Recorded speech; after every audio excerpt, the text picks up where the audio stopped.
tomto videu si porovnáme všetky podmienkové vety v anglickej gramatike. Na to, aby sme mohli vytvoriť podmienkové vety, potrebujeme poznať dve dôležité časti. Prvá časť sa nazýva if clause, čiže vedľajšia veta, ktorá v sebe obsahuje podmienku. A druhá dôležitá časť je main clause, hlavná veta, ktorá obsahuje výsledok podmienky. Pre podmienkové vety je typická spojka if, ak. Môžeme ale použiť aj ďalšie spojky, napríklad unless, čo znamená if not, keď nie, pokiaľ nie, as soon as, len čo, hneď ako, alebo as long as, pokiaľ, ak, za predpokladu, že, in case, v prípade, ak, keby. Pri podmienkových vetách je veľmi dôležité aj to, ako píšeme čiarku. Veta začína s podmienkou if. V tom prípade to bude takto. If you study hard, you will pass your exams. Po podmienkovej vete ide čiarka, čiže hlavná veta je oddelená. Ak začíname ale súvetie s hlavnou vetou, v tom prípade čiarku nebudeme písať. You will pass your exams if you study hard. Pred podmienkovou vetou čiarku nepíšeme. Poďme sa teraz pozrieť na všetky 4 kondicionály, na ich použitie a ich tvorenie. Ako prvý máme kondicionál zero conditional, čiže nultý kondicionál. Tento kondicionál používame vtedy, keď hovoríme o všeobecne platných faktoch a pravdách, o niečom, čo sa vždy stane. Pozrieme sa na jeho tvorenie. V podmienkovej vete budeme mať present simple a v hlavnej vete budeme mať tiež present simple.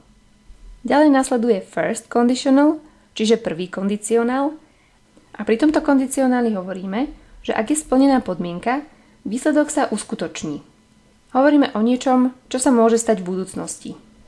Budeme ho tvoriť tak, že v podmienkovej vete bude tiež present simple, ale v hlavnej vete dojde zmena a tu budeme používať will a ďalšie sloveso bude v infinitíve. Ďalej máme second conditional, druhý kondicionál, ktorú používame vtedy, keď podmienka nie je veľmi reálna, že sa stane, čiže použijeme to skôr na vyjadrenie túžob, prianí. A tvoríme ho tak, že v podmienkovej vete budeme mať past simple, minulý čas jednoduchý, a v hlavnej vete bude would a ďalšie sloveso bude v infinitíve. A posledný kondicionál je third conditional, čiže tretí kondicionál, a ten používame na vyjadrenie podmienky v minulosti, niečo, čo sa mohlo stať, ale nestalo sa, alebo naopak. A budeme ho tvoriť tak, že v podmienkovej vete máme past perfect, predminulý čas, a v hlavnej vete bude would, pomocné sloveso have a past participle, príčastie minule. Teraz sa pozrieme na príkladovú vetu, ktorú si dáme do každého kondicionálu.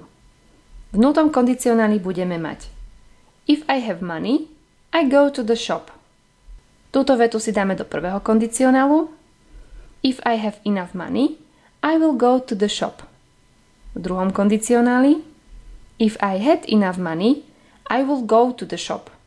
A v treťom kondicionáli If I had enough money, I would have gone to the shop. Poďme si to teraz preložiť. Veta v nultom kondicionáli znamená, keď mám peniaze, idem do obchodu. To vždy sme dali do zatvorky z toho dôvodu, že môžeme to tam vyjadriť a pomôže nám to pochopiť, že toto sa vždy udeje, keď mám peniaze. Vždy, keď mám peniaze, idem do obchodu. V tomto prípade hovoríme o subjektívnej pravde. To, čo platí iba pre nás a pre druhých nemusí. A tento kondicionál používame tiež, keď hovoríme o nejakej všeobecnej pravde. Vetu v prvom kondicionáli preložíme takto.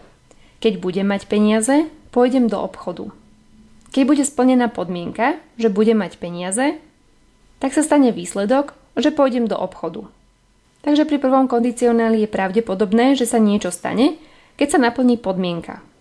Vetu v druhom kondicionáli preložíme takto. Keby som mal peniaze, išiel by som do obchodu. Čo znamená, že tie peniaze ale nemám a do obchodu nepôjdem.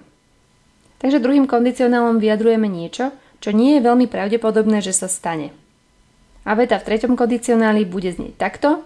Keby som bol býval mal peniaze, bol by som išiel do obchodu. S tretím kondicionálom vyjadrujeme niečo, čo sa stalo v minulosti a už nemôžeme zmeniť. Čiže znamená, že tie peniaze som nemal a do obchodu som nešiel.